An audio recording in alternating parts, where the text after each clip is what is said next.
Jay-Z got the lawsuit dropped. Yeah. And he filed a lawsuit against that bitch line. I like that. Somebody just released the audio. Yeah, she admitted the line. Her lawyer. Well, no, she said initially, it could be him that dropped it. I don't know. But initially, she said, when they asked her initially, did Jay-Z have any involvement? She said no. The lawyer catered that shit up. Well, but the lawyer did release an audio with him too, and he said, "Did anything happen?" And she said, "Yes." Well, the lawyer full of shit. The lawyer done. The lawyer was in Texas saying, "Hey, I got 200 people that done called me to file a lawsuit for people in New York." Yeah. So, he just taking cases. Yeah. Yeah, he just taking cases. And he putting it out there, hey, y'all call this number if this done been happened to you. Such a bad precedent. They're going at Drewski now, Odell Beckham. Drewski. Bro, that shit was wild. They said he held the bottle and jumped in like it was a slip and slide. Yeah, they said he was a big boy and ruptured her. Well, they came out with a video showing him and Puffy at a house somewhere, didn't he? He spoke about it prior. I think that's why somebody put his name in it. No, he spoke about. He said I was with. No, he has an interview where he said he's been there because he was actually friends with Diddy's children. Yeah. But he also said he was like 2018 when this is filed, I was a nobody. Nobody knew me. I didn't know that. Right. But remember they did. He said this is filed at a time where I wasn't even like a influencer. Yeah, nobody even knew who the hell I was. He was at his old girl house living in the basement. Yeah. He's like, I was a loser. So how his name get in it? Because he's famous now. I think somebody saw that he was friends with him, and when because you got a 1-800 lawyer. People are thinking, you know what? Let me go try to file and use this story, and because he said he was in the house. Let me try to use him. They did the commercial, the tequila. No, I'm just in the house. Yeah, but what I'm saying is just attorneys like Tony Busby are setting a bad precedent to say, hey, everybody, if you want to be a part of this, call this hotline and go draft you a lawsuit on ChatGPT, legal and go ahead and say whatever the hell you want, and let's see if it sticks. Black Lives Matter got them kind of lawyers. Benjamin Crump, that kind of lawyer. Why you think every time it's a police shooting in America, you see the same lawyer at every police shooting? As if the lawyers in this city, in this state, don't have lawyers who can handle this civilly. Why do you think you see the same lawyers? Because when they hear about a police shooting, they send somebody, hey, man, go down there and talk to them family and tell them to call me because he can't do it himself. You got the same kind of lawyers with the Black Lives Matter movement. That's why every police shooting in this country, you see Benjamin Trump up there talking about the Tavon Martin. You see Ben up there, either him or Lee Merritt. You don't see no other lawyers.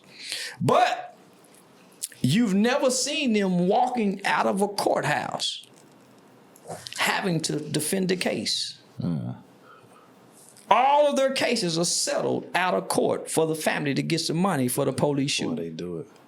You ain't seen not one family say, F that money. Let's go to court. Let's find out. All the families take the money because of these lawyers. I told my mama and them, man, if my police kill me, F that money. Right. Man, that money. Get real justice. But boy, when you think they offer your family $20 million, like they did George Floyd. George Floyd family got well over $20 million. His daughter got stocks in Disney, all kind of money. You think your family, man, that man, shit, man, them people ain't never had $20 million. And the shit come with an NDA. You can't talk about it no more. Why do you think every police shooting, the family settles? And who settles for them? Benjamin Crump. They get their 35%. It's like ambulance chasers, homie. So what they end up doing is they find a local lawyer in that city to file the case. But they become the face and the spokesperson nationally of the case. And then they get their cut. 33rd and the 3rd. Because they're going to get the bigger settlement. There you go. With the bigger name. There you go. Yep. That 33rd is a motherfucker, homie. Mm-hmm. Let me see that camera real quick. Yeah, that 33rd is a motherfucker. Right behind me. I've always been a huge Tory Lanez fan. Right, so I copped his album. I actually supported him. I copped the digital copy. Right.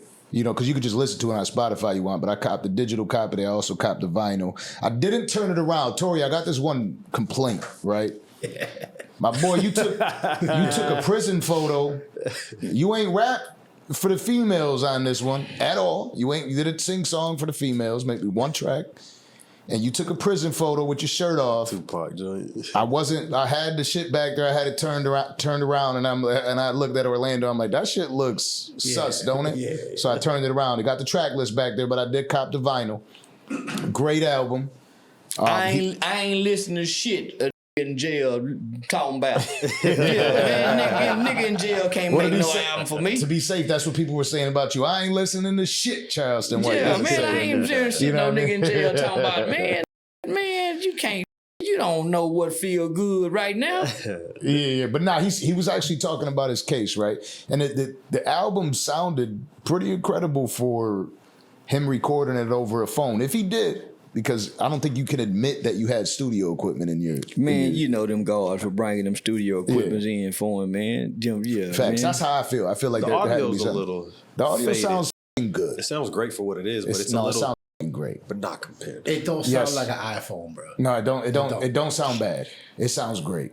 He got harmonies and shit. You can tell the sounds sound great. quality versus his voice is a little. And you can always use AI Sounds to fill in the fucking gaps. fantastic. See, I believe that. I believe he used some AI in there. Maybe, So yeah. It sounds fantastic. All I'm saying is, regardless of that, the whole situation, it just sounds fantastic, all right? It's a nice album. Yeah. Now, obviously, people listen to it, criticize it, whatever. This leads to, and shout out to Tory Lanez, by the way, free Tory, a huge Tory fan. This leads to a track that just comes out yesterday or the day before. R.Kelly drops a track. Oh yeah. People are saying like, "Oh, you can't listen to R. Kelly." I don't know if you heard this track by R. Kelly. It's fucking fire, by the way. Like, I understand all the R. Kelly shit, but R. Kelly's music is timeless. And when you talk about R&B, the R is for R. Kelly. The R.